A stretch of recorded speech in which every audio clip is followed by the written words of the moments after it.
Hi, how are you? Daniel Dick here. I'm just making a short video.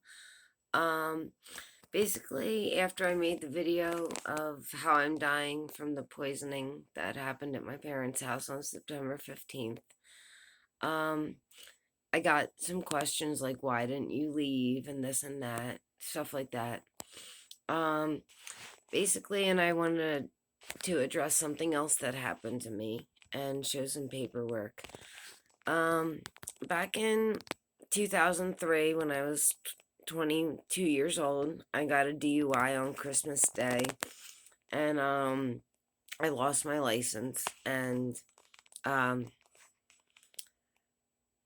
after that, I had been driving on a DUI suspension, and so I was committing a crime. Um, However, one day, in 2009, so that was 2003. In 2009, I was driving on my way to work in Doylestown at 8 in the morning, and I noticed a man behind me. He just in a normal civilian car. He tried to pass me two times. If you're familiar with Quakertown to Doylestown, there's a road called 313. It's a one horse road. Um, and I noticed a man visibly road raging behind me, and I was just like, oh, I'm gonna pull over anywhere and get away from him. So I pulled into the Wawa, um, and he pulled in behind me. I was like, great. So I let him go ahead of me in line and everything. And next door to the Wawa there was a Dunkin' Donuts. Um, and I there was a whole bunch of police cars over there. They gather there to like have their breakfast and stuff.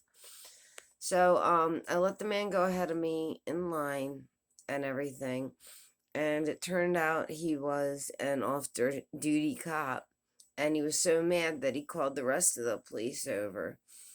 And when I came out, there was 5 police surrounding my car. I was in Penridge Regional Territory, and at that point, they didn't know anything about me. So I was met by um, these four police officers right here. I'm gonna show you. We have Plumstead Township, Michael Jones, Abington, Scott Dinsmore. Turns out he was the guy in the civilian car following me. Then there was a Bobby Compton from Bedminster.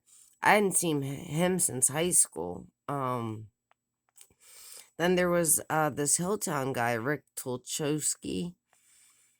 And so it was the four of them, and they got together and decided they were gonna arrest me for something.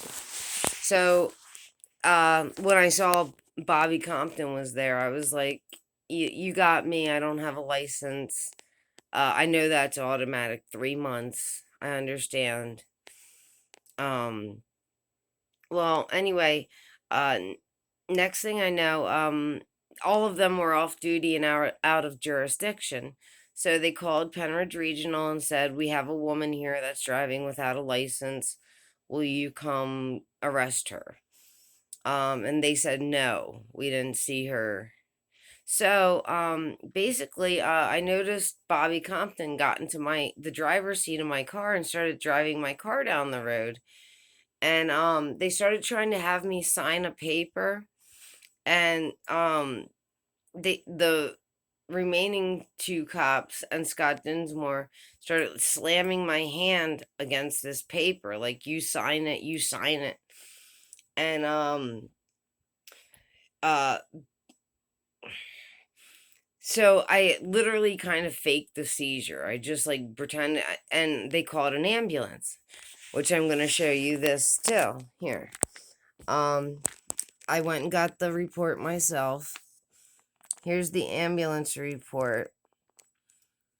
Medic dispatched to Bucks County, Route 313 and 113, the Wawa, for chest pains. IC DUI female claims to be having a heart attack. Medic responded in emergency mode and was advised of a change of location to Apple Butter Road. That's where Bobby Compton took my car, drove it down, and parked it down there because Penridge Regional wouldn't come.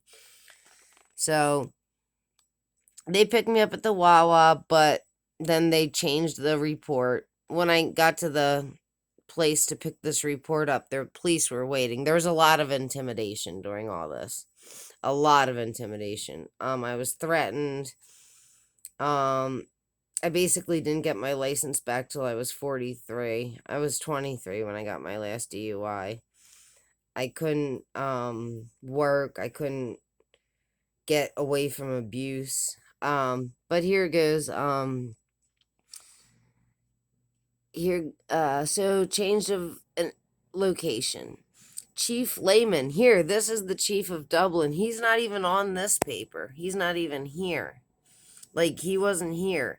Bobby Compton got in my car and drove my car down to Dublin, where Chief Layman joined them, and Chief Layman made a fake police report where he says I was tailgating an oil tanker in Dublin. So, okay.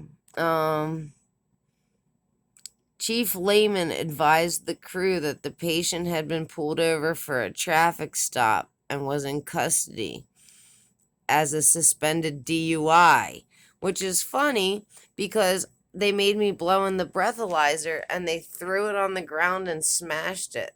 My private investigator found that later, and then they threatened them and made them drop the case.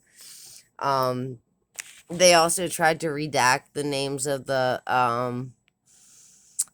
EMTs that came, but it was Metzgar and Rice.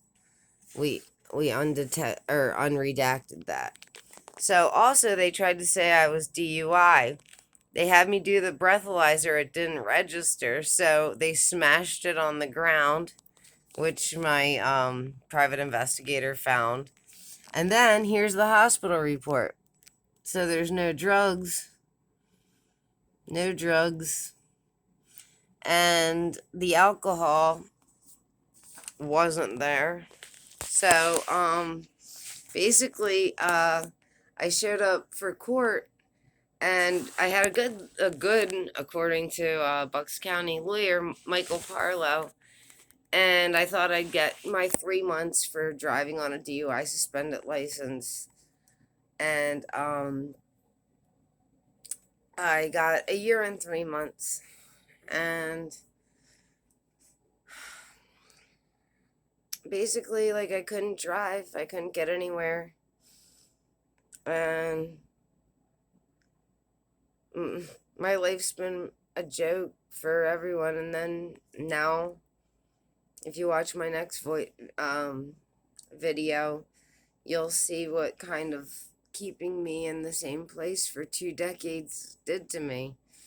Like, they forced me to literally live in a gas chamber. It's pretty messed up. Like, just because this Scott Dinsmore was road raging that day, and he was a cop. He was like a man baby. He flipped me off the one time, and it wasn't even a passing zone. He was a cop. Oh, and another thing that's funny, too, is the same judge that sentenced me gave one of these Hilltown police a bread and butter license after he killed a guy during his DUI. Like, I was in a Wawa parking lot. I drove from the gas pump to the parking spot. I didn't, like, crash. And I'm not saying it's good or anything. And I was 23. I'm sorry. I'm old and dying now, so. But, like, so this same Judge Ciparello gave this Hilltown cop a badge, a license to pull people over, even after he killed a guy while he was drinking and driving. Like, it's such a double standard. Why am I the only one that has to admit that I did something wrong in my life? Like it's freaking liberating. Like the truth will set you free, you know? So basically I'm Lady Godiva diving this shit like right now. I don't care. Like